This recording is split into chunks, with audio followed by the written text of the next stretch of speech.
कि तीन देवता के बाद और कोई है? सारा दुनिया झूठ का पूजा कर रहा है। सारे दुनिया में झूठ की पूजा हो रही है, कहीं सत्य नहीं है। सत्य की पूजा है मां की पूजा करना, पिता की पूजा करना और गुरु की पूजा करना। ये तीन देवता का लागत मेरे जीवन में है, ये तीनों ने मुझे दिया। बस चौथा ये कबीर की पहली भक्ति है। अगर आप अपने को हिंदू कहते हैं, कबीर के नजरों में कोई हिंदू, कोई मुसलमान, कोई सिख और कोई ईसाई नहीं है। कबीर ने सबको मानव कहा, कबीर ने सबको इंसान कहा, कबीर ने सबको मनुष्य कहा, कबीर ने सबको आदमी कह के पुकारा। कबीर के नजर में कोई हिंदू मुसलमान नहीं है, सब मानव। लेकिन अगर आप अपने को हिंदू कहते हो तो हिंदू का मुख्य ग्रंथ क्या है? हिंदू का मुख्य ग्रंथ वेद। और वेद ने किस देवता को माना? वेद ने नहीं कहा राम देवो भव, कृष्ण देवो भव, ब्रह्मा देवो भव, विष्णु देवो भव, महादेव देवो भव, काली दुर्गा देवो भव। वेद ने कहा मातृ देवो भव। वेद ने कहा मां देवता है। वेद ने कहा पितृ देवो भव। वेद ने कहा पिता देवता है। और वेद ने कहा आचार्य देवो भव। वेद ने कहा गुरु देवता। सुन लीजिए सब लोग कान खोलकर, इस तीन देवता के अलावे अगर किसी का पूजा करते हैं तो आप नरकगामी बनेंगे। आप लिख लीजिए, आपको नरक जाना होगा, क्योंकि बकिए जितने हैं सब झूठ है। सच्चा देवता इस धरती पर यही तीन है, माता, पिता और गुरु। ये तीनों का लागत है आपके जीवन में। तीनों ने आपको कुछ दिया है। ये श्रद्धा भक्ति है। सदगुरु कबीर कहते हैं कि श्रद्धा अगर रखो तो अपने मां के प्रति, श्रद्धा रखो अपने पिता के प्रति और श्रद्धा रखो अपने गुरु के। तब तुम्हारी भक्ति कारगर है और तुम्हारा कल्याण होगा। और दूसरी भक्ति है सदगुरु कबीर का प्रेमा भक्ति। प्रेम किसके प्रति रखा जाए? बंधु, कबीर साहब ने कहा पोथी पढ़ी पढ़ी जगमुआ, पंडित भयान को ढाई आखर प्रेम का, पढ़े सो पंडित हो। साहब कबीर ने कहा जगत में पंडित कहीं मैंने देखा नहीं, कभी देखा नहीं पंडित। आप लोग कहेंगे इतना तो पंडित है जगत के अंदर। सदगुरु कबीर के नजरों में कहीं पंडित है नहीं।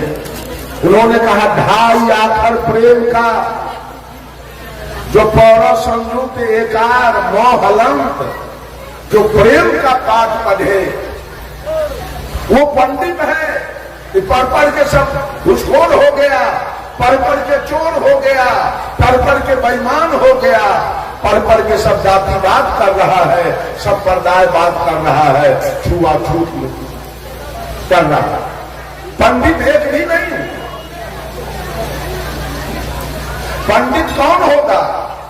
जिसके अंदर प्रेम है, जीव मात्र से प्रेम, वो पंडित है।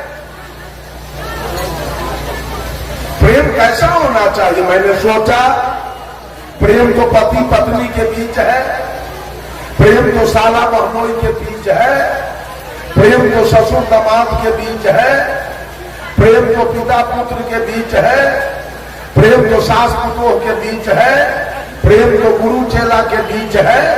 ये सदगुरु कबीर कौन प्रेम की बात करना चाहते? ये प्रेम है क्या?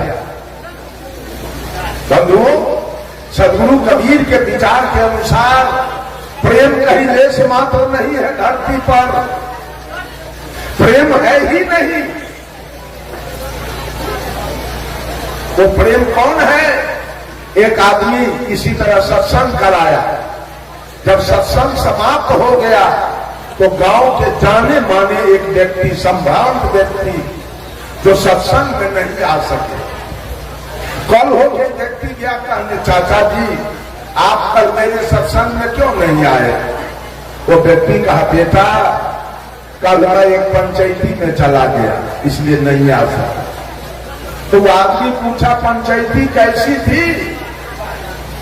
कहा, एक लड़का एक लड़की में प्रेम हो गया, उसी की पंचायती थी, उसी पंचायती में हम चले गए। वो आदमी कहा, प्रेम में पंचायती की क्या आवश्यकता थी?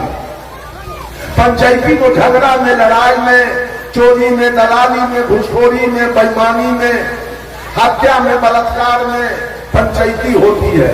जब लड़का लड़की के बीच प्रेम हुआ तो प्रेम में पंचायती क्यों हुआ? प्रेम तो हुआ सेवरी और राम के बीच में, कभी पंचायती नहीं हुई, कभी गाली गलौज नहीं हुआ, कभी मारपीट नहीं हुआ, कभी मामला फौजदारी नहीं हुआ और कभी एक बच्चा भी पैदा नहीं हुआ। इसलिए कि प्रेम निर्विकार है, प्रेम निर्भर है, प्रेम निर्मल है, प्रेम पावन है, प्रेम पवित्र है, प्रेम शुद्ध है, प्रेम में कोई विकार नहीं है। प्रेम में न काम है, न क्रोध है, न लोभ है, न मोह है, न तृष्णा है, न अहंकार है। सेवरी और राम के बीच में प्रेम हुआ, कोई गाली गलौज मारपीट कभी नहीं हुआ, एक बच्चा भी पैदा नहीं हुआ। प्रेम हुआ मीरा और कृष्ण के बीच में, कभी गाली गलौज मारपीट खून खराबी नहीं हुआ, एक बच्चा भी पैदा नहीं हुआ। प्रेम में बच्चा नहीं पैदा होता है।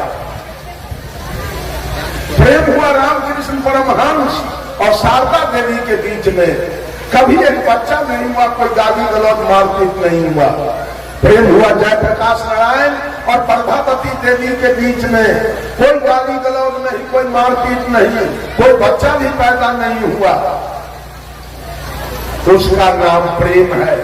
बंधुओं, जो साहब कबीर ने प्रेम की चर्चा किया वो प्रेम है, आत्मा से आत्मा का मिलन, इसका नाम है प्रेम। सेवरी और राम के बीच में आत्मा का मिलन हो गया।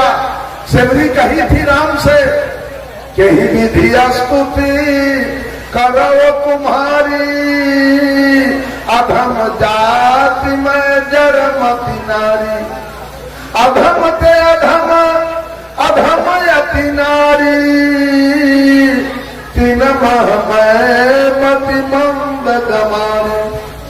का प्रभु मैं आपका सेवा कैसे करूं? एक तो मैं जात की मुसहरनी, देखने में काली कलोटी, और तीसरे विद्या के ही।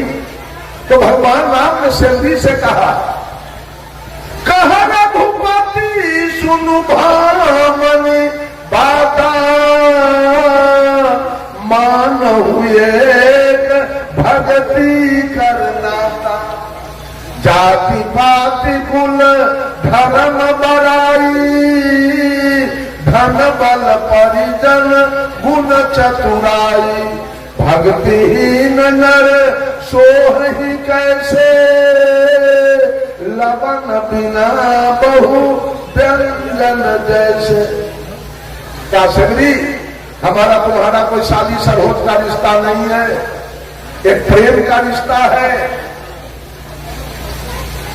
कोई जाति का बड़ा हो, धन का बड़ा हो, विद्या का बड़ा हो, बुद्धि का बड़ा हो, रूप का बड़ा हो, बल का बड़ा हो, और उसके पास अगर भक्ति नहीं है तो व्यक्ति मेरे नजर में वैसे है जैसे 56 प्रकार का व्यंजन एक नमक के बिना फीका है, वो व्यक्ति मेरे नजर में बिल्कुल भी। अब तब सेवरी का बैल तब राम खाए थे, इसलिए कि आत्मा से आत्मा का मिलन था, आत्मा से आत्मा का प्रेम था। इसका नाम है प्रेम। जहां आत्मा से आत्मा का मिलन हो उसका नाम है प्रेम, और जहां देह से देह का मिलन हो उसका नाम है प्यार, उसका नाम है मोहब्बत। There are great difference between prem and pyaar. प्रेम और प्यार में धरती आसमान का। प्रेम हुआ सेवरी राम के बीच में, और प्यार हुआ था लैला और मजनू के बीच में। मोहब्बत हुआ था लैला मजनू के बीच में। आज पति पत्नी में कहीं प्रेम नहीं है, पति पत्नी में कहीं प्रेम नहीं है, पति पत्नी में प्यार है, और उसी को उर्दू में कहते हैं मोहब्बत। पत्नी फंसी है पति के मोह में, और पति फंसा है पत्नी के मोह में। वो लड़का लड़की के बीच अगर प्रेम होता तो पंचायती नहीं होती। लड़का लड़की के बीच मोहब्बत था, लड़की फंस गई लड़का के मोह में, लड़का फंस गया है लड़की के मोह में, वहां तो पंचायती होगी। पति पत्नी के बीच पंचायती होती है, क्यों? पति पत्नी में देह का मिलन है, आत्मा का मिलन नहीं। आत्मा का मिलन उसका नाम है प्रेम, और देह से देह का मिलन है उसका नाम है प्यार, उसका नाम है मोहब्बत। शायद कबीर कहते हैं कि जितने भी मानव है दुनिया के अंदर, चाहे वो कोई जाति से आता हो, वो मानव जितने हैं वो सब प्रेम के पात्र हैं। कबीर के शब्दों में कबीर की दूसरी भक्ति क्या है? मानव से प्रेम। पहली भक्ति है माता पिता और गुरु के प्रति श्रद्धा, और दूसरी भक्ति है मानव के प्रति प्रेम, और तीसरी भक्ति है करुणा भक्ति। करुणा माने होता है दया। जितने भी दुनिया के अंदर मानवेतर प्राणी हैं, अर्थात मानव जोनी से नीचे की खानी में जीने वाले पशु पक्षी कीड़ा मकोड़ा, वो सब दया के पात्र, सब करुणा के पात्र है। सदगुरु कबीर कहते हैं इन पर दया तो रखो, इन पर करुणा तो रखो। ये कबीर की तीसरी भक्ति है। जितने भी जीव मात्र संसार के अंदर है वो सब आपका सहोदर भाई है। जितना भी जीव शरीरधारी है वो सब आपका सहोदर भाई है। एक पिता के 7 पुत्र है, कोई इंजीनियर हो गया, कोई डॉक्टर हो गया, कोई कलेक्टर हो गया, कोई बिजनेसमैन हो गया, कोई गृहस्थ हो गया, कोई मजदूर हो गया, कोई भीख मांग रहा है। अपने अपने कर्म से 7 प्रकार का हो गया, लेकिन भाई तो 7 है। उसी प्रकार से सांप भी आपका भाई है, अपना कर्म से उस सांप वाला शरीर चादर पाया। चींटी भी आपका भाई है, बकरी भी आपका भाई है, गाय भैंस हाथी घोड़ा ऊंट गधा कुत्ता गीदड़ जितने जीवधारी हैं सब आपके सहोदर भाई हैं।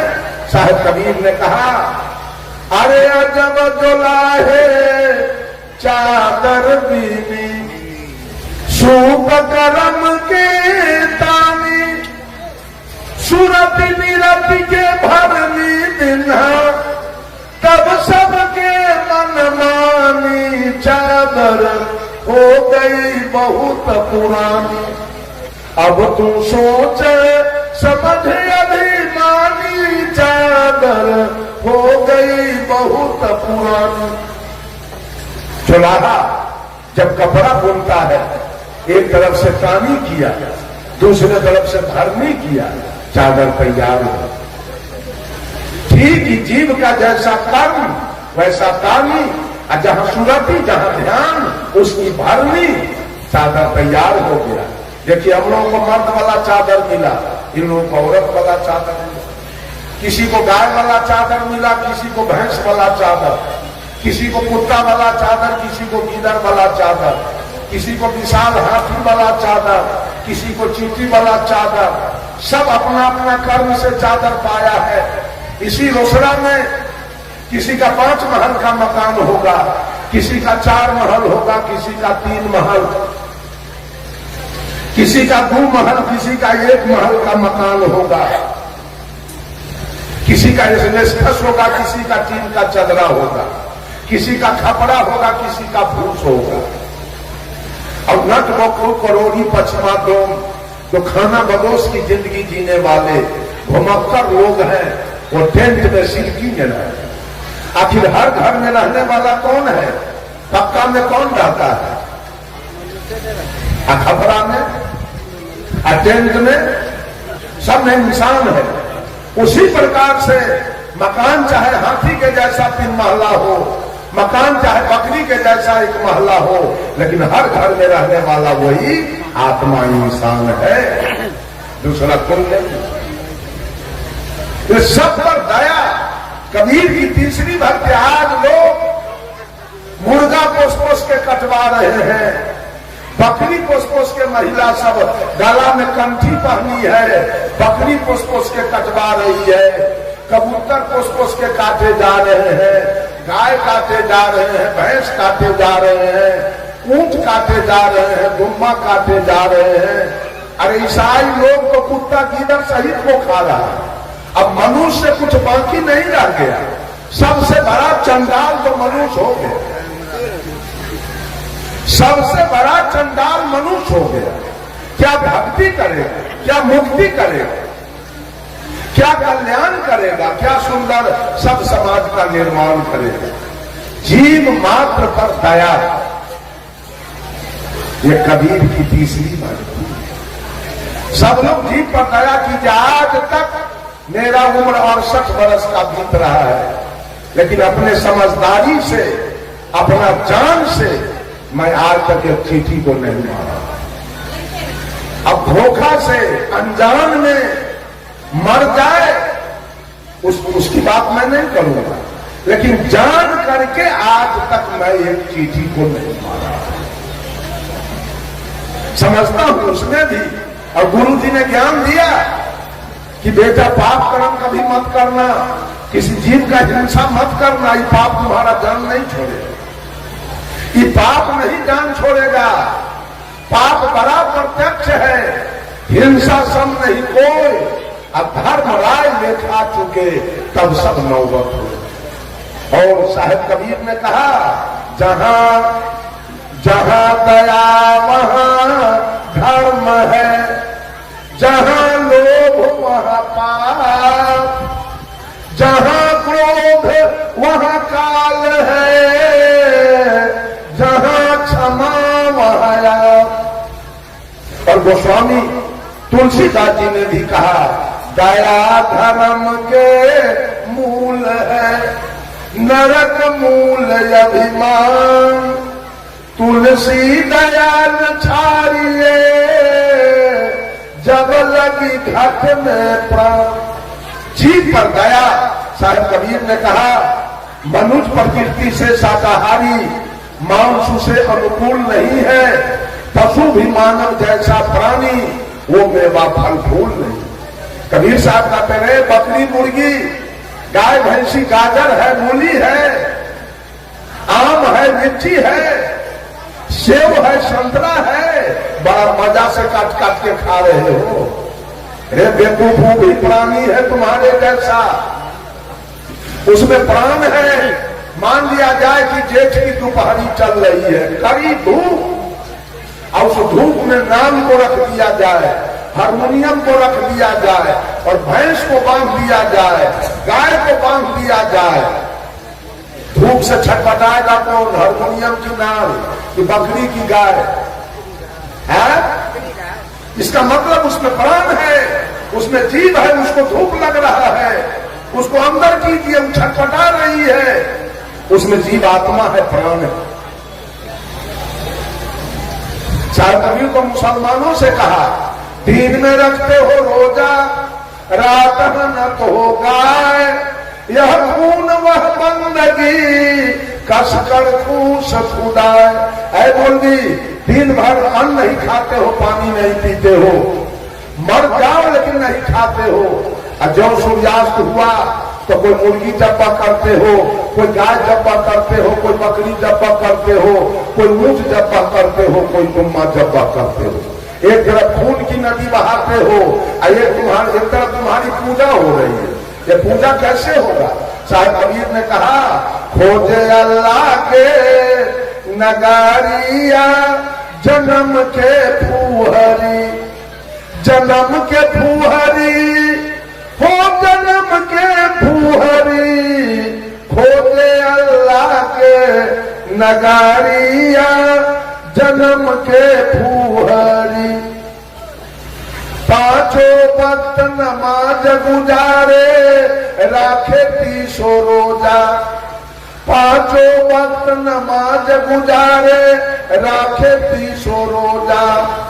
घट के अंदर खुदा बसत है, तिनको कभी न खोजा, घट में छाई है अंधियारिया, जन्म के फूहरी, खोजे अल्लाह नगरिया जन्म के फुहरी। अरे कलमा पढ़े रहीम पुकारे दिल में रहम न लाई। कलमा पढ़े रहीम पुकारे दिल में रहम न लाई। घट के अंदर नूर बसत है तिन कर खबर न पाई। पड़ गए माया के लहरिया जन्म के फुहरी। रे हाथ में हजरत कदम रसूले नैन में नबी विराजे। हाथ में हजरत कदम रसूले नैन में नबी विराजे। मन मक्का काया है काबा सिर पर अनहद बाजे। खोल के देखा ना के बारिया जन्म के फुहरी। खोजे अभी साहब मुसलमानों से कहा मौलाना सुनो कुरान की बातें। रे मौलाना सुनो रे कुरान की बातें। जिस बकरी के दूध पिया तुम सो है मातू के नाते। उस बकरी पर उस बकरी को गला कटावे अपने हाथ छुड़ाते। रे मौलाना सुनो रे कुरान की बात। कर्म तो कियो कसाई के बंदे पाठ कियो कलमा पे। यह रीति उल्टी कौन सिखाई अहमक नहीं लगाते। रे मौलाना सुनो रे कुरान की बात। ऐ मौलवी कहते हुए एक मालिक है ये दुनिया को चलाने वाला। अभी एक आदमी एक कागज का पन्ना बांट रहा कि भगवान एक है। मैं उसे पूछना चाहता हूं वो एक भगवान कहां बैठा है। उसको लाओ तो बोला के मैं बात करूं उससे। उस भगवान को लाओ बोला के मैं बात करूंगा। बेईमान झूठा भगवान एक है। भगवान यदि एक है तो हिंदू है कि मुसलमान है, सिख है कि ईसाई है, पारसी है कि यहूदी है, वो पूरब में रहता है कि पश्चिम में, वो मंदिर में रहता है कि मस्जिद में, वो गिरजा में रहता है कि गुरुद्वारा में, वो मांस मछली खाता है कि खीर पूरी, क्या खाता है वो एक भगवान। कैसे आपने साबित किया भगवान एक है। सदगुरु कबीर ने बीजक से कहा एक कहो तो है नहीं, दूजा कहो तो गाड़ी है, जैसा रहे पुनीत ऐसा कहीं कबीर विचार। भगवान को एक नहीं कहा जा सकता, भगवान को दू नहीं कहा जा सकता, भगवान को 1 लाख भी नहीं बोला जा सकता, भगवान को 1 करोड़ भी नहीं कहा जा सकता। कैसे आपने गिना भगवान को, कैसे नामाकरण किया आपने भगवान को, ये सारी बातें झूठ है। भगवान तो घट घट में बैठा है। Tulsidas was the leader of Ram and Surdas was the leader of Krishna, but Sadguru Kabir was the leader of soul. Tulsidas ji सगुण ब्रह्म राम का वकालत किए। आज भी लोग माटी पत्थर शीशा धातु के राम सिया बना के पूज रहा है।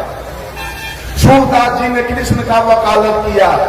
आज भी लोग माटी पत्थर शीशा धातु के राधा कृष्ण बना के पूज रहा है। But Sadguru Kabir was the leader of soul. लेकिन साहेब कबीर ने इस आत्मा का वकालत किया है। साहेब कबीर ने आत्मा का वकालत किया जो तीनों काल का दृष्टा है, जो तीनों काल में सत्य है, जिसमें तीनों काल में कोई परिवर्तन होने वाला नहीं है। कबीर का भगवान पूरे विश्व में है। ये आत्मा कहां कहां नहीं है। इंग्लैंड में नहीं है कि अमेरिका में नहीं है कि रूस में नहीं है कि चीन में नहीं है, चप्पे चप्पे में कबीर का भगवान है। लेकिन आपके भगवान कहां है। राम नहीं है चीन में, कृष्ण नहीं है इंग्लैंड में, महादेव जी नहीं है अमेरिका में, कहीं नहीं है। लेकिन कबीर का भगवान पूरे विश्व के अंदर ये आत्मा बैठा। याद कर लीजिए आप लोग, ये झूठा झूठा प्रोपगंडा फैलाया जा रहा है पंडितों के द्वारा, मौलवियों के द्वारा और पादरियों के द्वारा। ये सब काल का दलाल है और सबको भटका भटका करके मारने के चक्कर में। सब आदमी गुरु के शरण में चले जाइए, सब आदमी गुरु के शरणागत हो जाइए और कोई पत्थर पानी के पूजा करना बंद कर दीजिए अगर कल्याण पाना है तो। सब आदमी घरे घर माँ का सेवा कीजिए, माँ के सेवा में चूक जाइएगा कल्याण नहीं होगा, क्योंकि माँ का कर्जा सधाना जरूरी है। पिता का कर्जा, माँ का लागत इस शरीर पर 14 आना है, पिता का लागत 2 आना है, इसलिए माँ को आगे किया गया, पिता को पीछे कर दिया। सबसे पहला है मातृदेवो भव, तब है पितृदेवो भव। पहले माँ तब पिता। याद रख लीजिए सब लोग। अब मैं अपने वाणी पर विराम लूंगा। अगर भक्ति करना है, पूजा करना है, जीवन में सुख शांति लाना है, जीवन का कल्याण करना है, तो श्रद्धा भक्ति में आ जाइए। और श्रद्धा भक्ति का मतलब है माता पिता और गुरु की भक्ति कीजिए। दूसरी भक्ति प्रेमा भक्ति। किसी को चमार मत कहना, किसी को दुसाध नहीं कहना, किसी को डोमनेस्टर मत कहना। सब इंसान है, सब मानव है। तुलसीदास जी लिख दिए रामचरितमानस में, आत्मय अनुभव सुख सुप्रकाशा तब भव मूल भेद भ्रम नाशा। कि जिस दिन आत्मा की अनुभूति हो जाए कि हर घट में परमात्मा की सत्ता, आत्मा बैठा है, तो फिर सारा जातिवाद खत्म हो जाएगा।